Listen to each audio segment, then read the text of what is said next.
Amen. Okay, we are on page Kuf Yud Gimel. This is Maimer Bey's second essay on Kedusha. Kedoshim to you should be holy. Besur me Ra, by staying away from the Ra.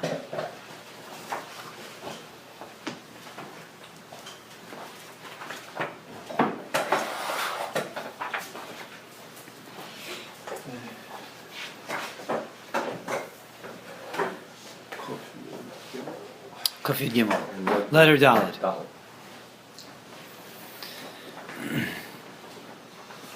V'hine, Ikar HaShmira B'inyanim Elu. But the main Shmira, the main guarding in this whole matter of Kedusha really is Hi HaKara B'Godol Malas Kedushas Yehudi, is really to have a sharp recognition in the great Madrega of the sanctity of a Jew. So, we're speaking here about the whole topic of Kedusha, and we speak about Shmira, to guard. And I think whenever you talk about the subject of Shmira, you first have to explain that any time you're speaking about Shmira, guarding, it implies that you have something to guard. Because the whole mechanism of guarding and preventing and what's being asked of the Jew implies that there's something there to protect. Right? So, for example, we talk about Shmira Shabbos, right? So maybe you don't think about it so much, but you think about being Shomer the Shabbos means you're guarding the Shabbos. Now, being Shomer the Shabbos is a whole aspect of Shabbos, as Chazal say in this Pasuk's parasha. You have Zachar and Shamar. Zachar and Shamar encompass the wholeness of Shabbos. And if one whole part of Shabbos is to be Shomer the Shabbos, so you have to understand what that means. That means that the Shabbos is something very special, and it needs protection. It needs to be guarded. So everything that we do and everything that is included in being Shomer Shabbos means that we're trying to protect something very valuable, something very precious, and that's the Kedusha of Shabbos. So that means that you really have to understand what you're protecting. Like, what is the uniqueness? What's the specialness of Shabbos? Or it's Kedusha. It's so important that there's a whole Shmira surrounding it, of Lamates Malachos, of Malachos you can't do, and Dirabanans, and even down to the way you speak. So, in order to appreciate and to have greater vigilance in Shmira, you have to have an awareness, appreciation, and understanding of what it is you're protecting. And so in Shabbos, that would be, okay, what is it? What's the Kedusha of Shabbos? So therefore the Rebbe is going to discuss over here, really to have proper vigilance and to stand up, to be able to be shomer yourself from temptation, from desire, and all these things that are being asked of us. We have to have a knowledge of what we're protecting. So, and the Rebbe is like this: the main shmira is the hakara begodol malas kedushas Yehudi. In other words, we would think, the shmira, the vigilance is how to protect yourself in areas where to stay away from, and what things are a trigger. There is no. The main shmira actually has to do with gaining an understanding and a knowledge of the kedusha of the Yehudi. That's the main shmira. And so therefore, the better we're able to really have a deep, meaningful, and constant knowledge of the kedusha of the Yehudi, that will serve as the shmira. So what is the shmira? What is the knowledge of the Kedushas Yehudi? We have to know that we carry within us Hashem. The neshama is Hashem revealed. It's an aspect of revealing but something of Him, but that is what the Yehudi has. Ukedusha alyona chofefes amahusa. This heavenly sanctity hovers on his essence.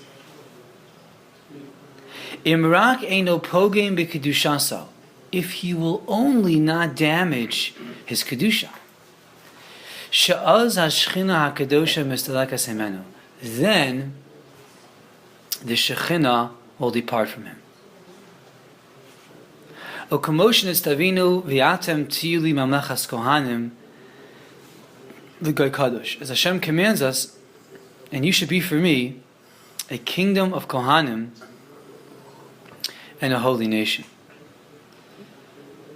So this kedusha, and to the effect that the Shekhinah is with us, is in so much as we don't damage that kedusha. B'kocho sheyehudi lios kadosh mitzad ki ani Hashem Elokeichem. It's within our ability to be kadosh because I am Hashem your God. Right, as the Rebbe said before, is because this direct kasher, this bond between the source of the Jew, the neshama, and the ultimate source, Hashem. Lamro shehu beguf achor. Although he may find himself, we find ourselves bound up with this dirtied body. Vehein ba'avon cholalti uvechet yachamas neimi. Like Kehillas says that the person is hollowed out in Aveira. In other words, that they have an automatic and immediate tendency to do that which is Ra. So although that's also part of the person, in as much as the Chelek Elokam Imal is, if we will protect it, we will have this Kedusha revealed. Al Yidei Ha'akara B'chol Ha'amkus B'godel Ha'osher Hazeh, through a great understanding in the depth of the richness that we have, Yodea Ma'af Shemafsid Al Yidei Milui Eiza Taiva Shvela Bahamas. You know what you will lose by filling yourself up by some lowly instinctual desire. Okay, so what the Rebbe really saying is that this really requires what we would call like a hisbonenus, like a contemplation, thinking. I like the Svarim write very often that we have to use the mashalim of the world in order to really understand the nimshal, which was really true. And you have to use your machshavos. Rav Mato often writes about, really, this needs thought. The more that a person thinks about it and is able to apply that which they see in the world, they could come to a real recognition of what's true. So, for example, the world is very, protective of the guf, the body. Everyone recognizes the importance of protecting human life, guarding human life, and even health is a great, focus on health. Why is that? Because it's very evident to people that to preserve human life is extremely important.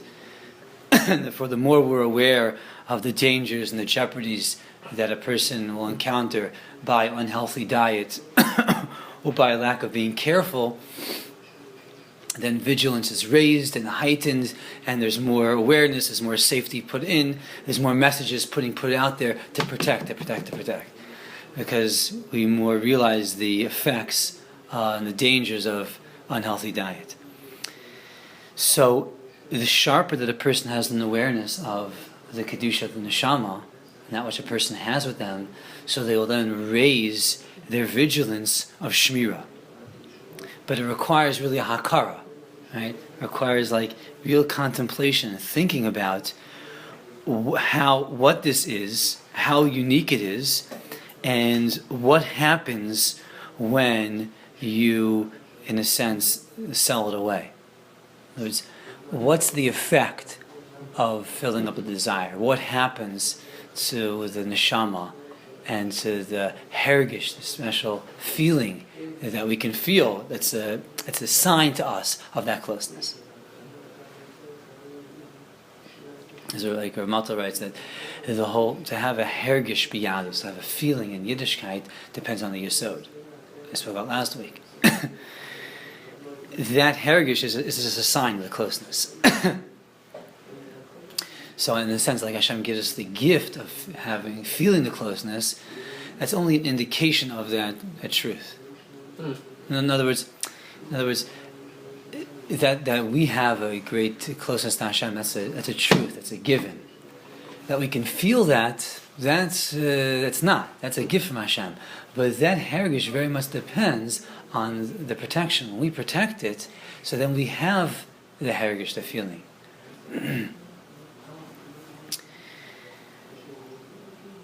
So this is, first of all, the Torah, whatever the Torah says, but then each person, according to the Madrega, we can learn what we give away by buying into the taiva.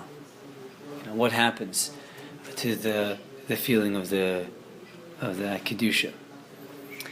V'az, and then, so the greater the recognition, bevade lo yimkor as habani b'chor Yisrael tumuras zeh Hashem. You will not sell away my son, the firstborn Israel, for a pot of beans. So if you have the recognition, and I think we should add to this, if a person is in a dynamic relationship with Hashem, you're feeling that closeness, right? So I'm not selling this away. You think about it, right? You're given to a taiva, to a desire, right? Okay, but what are you selling away? You have a live, vibrant relationship with Hashem. It's not going to be the same thing when you give into the taiva. Sorry. Morning.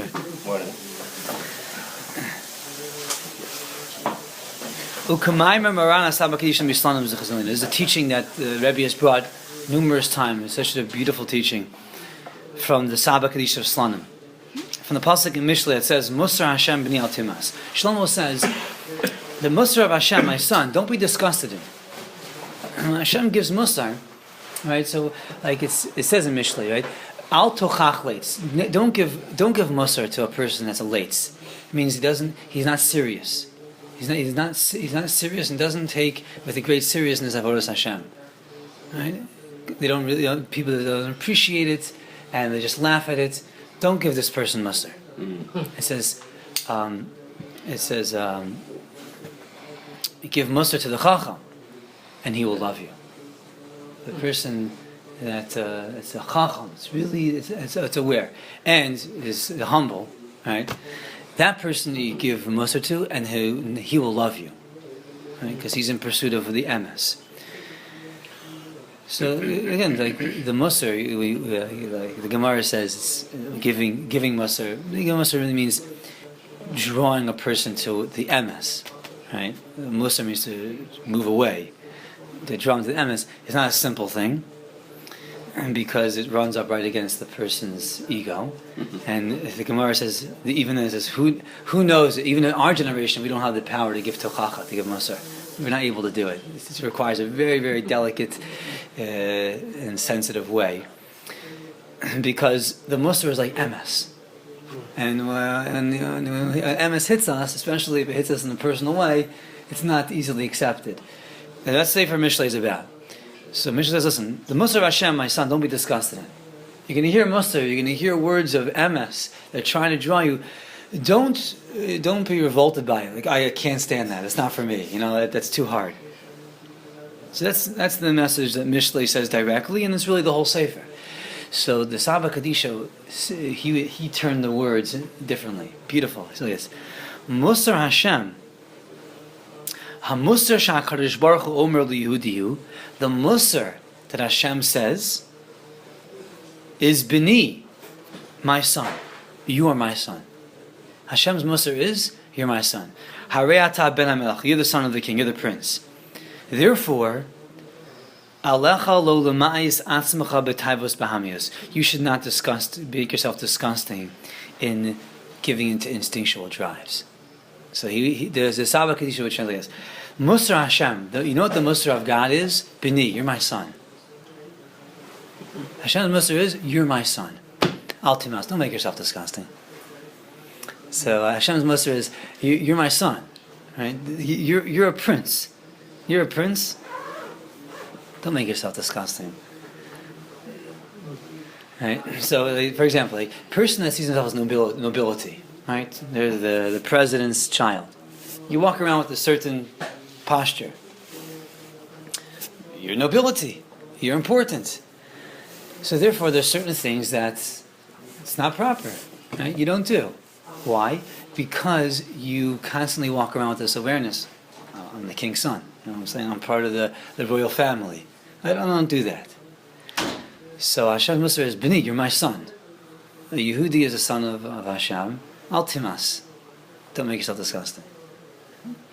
Rabbi Braun he writes that his father's Musar, whenever he did something wrong, he would say to him, "Is pashnist. It's not befitting you. It's not befitting you. Who you are, the type of person you are, that type of behavior not befitting you." So in other words, he raised him up. This is your madrega. That type of behavior isn't for you. It's not fitting for a prince to be Mos. Because if you do that, you can't enter into Hashem's presence. The effect of being Mos is now you can't enter in to his abode. If you made yourself disgusting, and then you can't come in dirty to the king's house. So the effect is that you're not going to be able to be with the king in the same way. That's the most piercing musar. That's the strongest musar, the most harsh musar Hashem can give. Right? Is you're my son.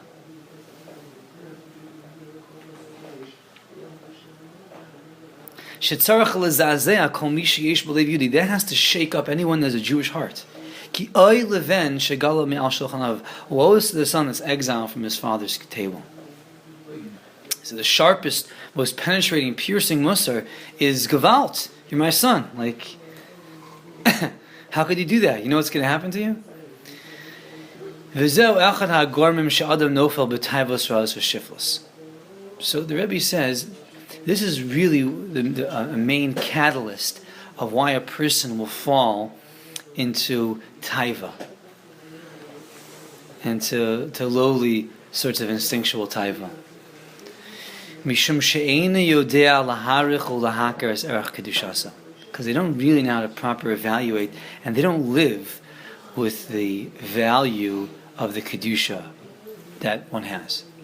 Right? So it's not only because the taiva is strong, and not because you're not vigilant, because you don't know what you have. People that are protecting something very important, the people that are bodyguards of an important person, or they're watching over, the important piece of art, whatever it is, they know what they're protecting. They know what they're protecting, so therefore their vigilance is raised. Their shemira is in line with their awareness of what it is they're protecting. Is it they don't realize what they're protecting, or they've forgotten their relationship? It's like, which one is first? I mean, it's like, if you are at all times aware that you are the son of God, then everything else sort of falls into place.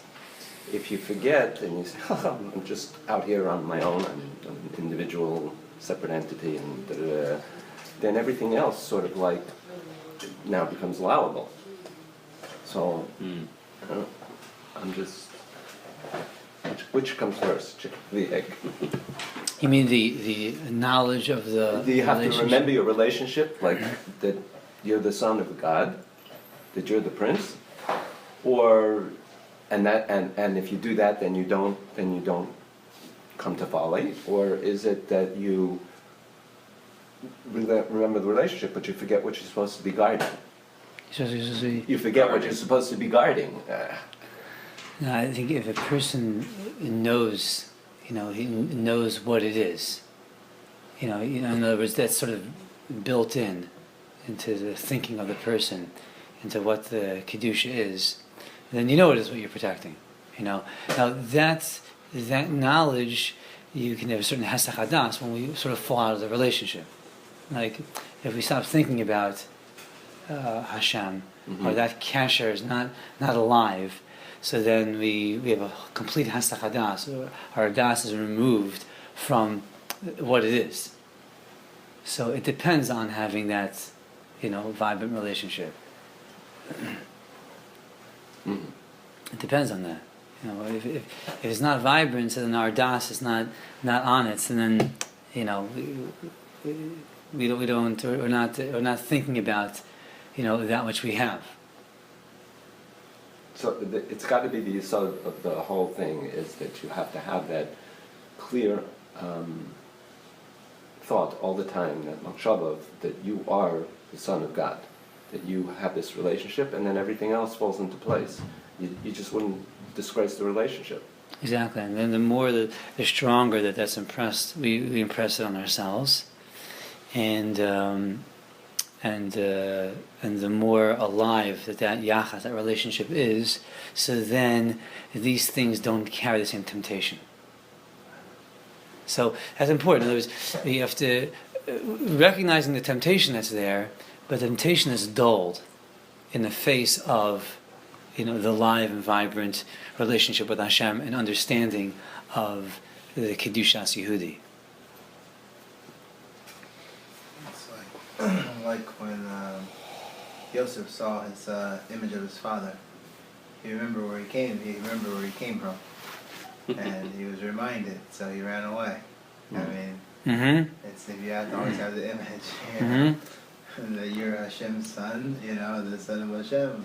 You come from this line here. So that's right. But that doesn't mean he wasn't tested to the max. It doesn't mean he wasn't tested, but that's what happened. That means that he was able to run. Yeah, that's right. That's right.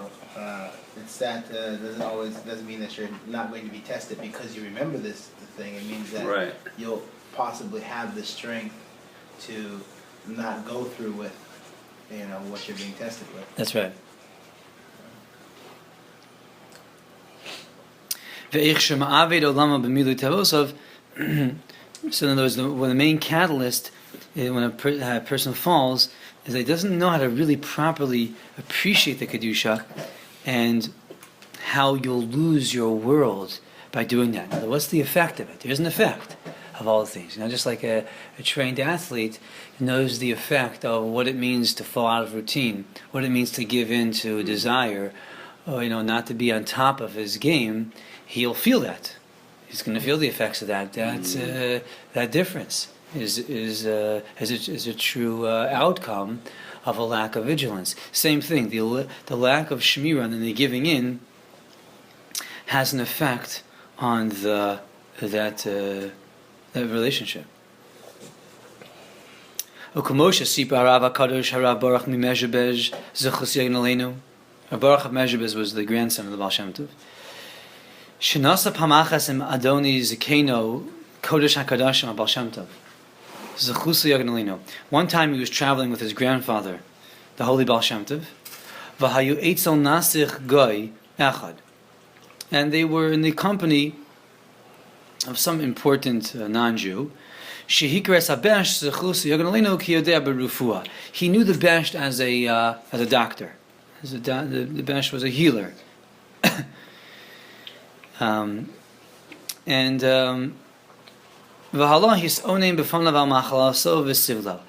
this person was complaining to the Baal Shem Tov about ailments. The Baal Shem Tov said to him, so I'll tell you what your refu is. So he gave him an interesting diagnosis. He said, the cause of your ailment is that you are attached to niyuf, adultery. And if you want to heal yourself, you have to detach yourself from that. That's the cause of your ailments.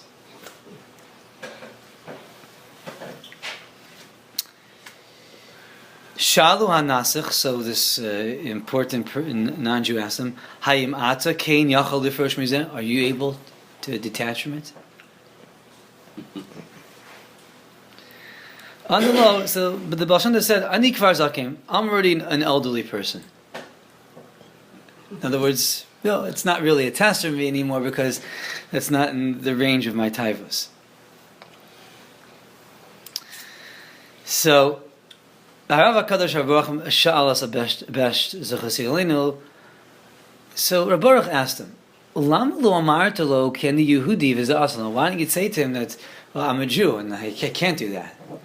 Why did he answer him that way? Like, I'm already old, so don't ask me that. Amar said to him, L'gai yefshel lahazir ma'al Yehudi, because to a non-Jew, you can't explain what a Jew is.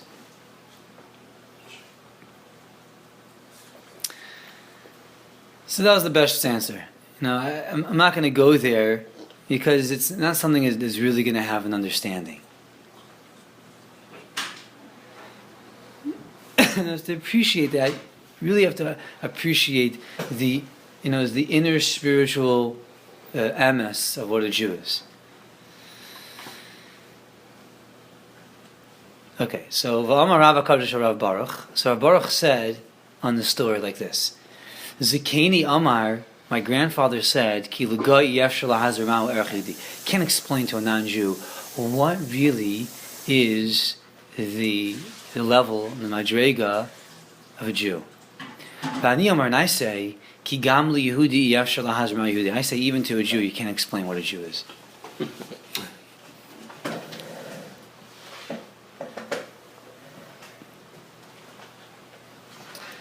Right, the Ramchal has a whole chapter on this in his Derech Hashem, on the distinction between the Yehudi and not a Yehudi. And that, even though it's difficult for us to distinguish it, because we're both humans and we respond to similar things, but in the essence, in the spiritual essence, what is special, unique about the Jew? This is something that you can't detect on a gashmiistic level, even on in a relationship level. This is something that you have to understand the essence of what it is. Ki amnon ein davar sheyachol la'akev adam lios chayim behemeim b'milei ha'taivos. There's nothing that can prevent a person from living an instinctual life, kamozeh, like this knowledge, shemarech as kedushas ha'Yehudi, that you could begin to appreciate the sanctity of a Jew. V'aylo, and woe is to him in miyah shota hama'avid mashnos. Woe is to him if he's going to be like a fool that's going to lose that which is given to him. In other words, when you have that knowledge and you really have that awareness, and then you know what you lose by giving it away, oivei to that. And that's the most powerful shmira that one has, is in having a greater understanding of that kedusha that the Rebbe says, chelek elokam imal. It's mamash Hashem revealed in the person. And that's not, it's not only a question of learning the facts or learning the knowledge, but that's having a bonus, a contemplation of it. And when that reaches the person on a real recognition level, that they're able to perceive that, then a person has a perception of that madrega, and they won't easily give in to taiva. Okay.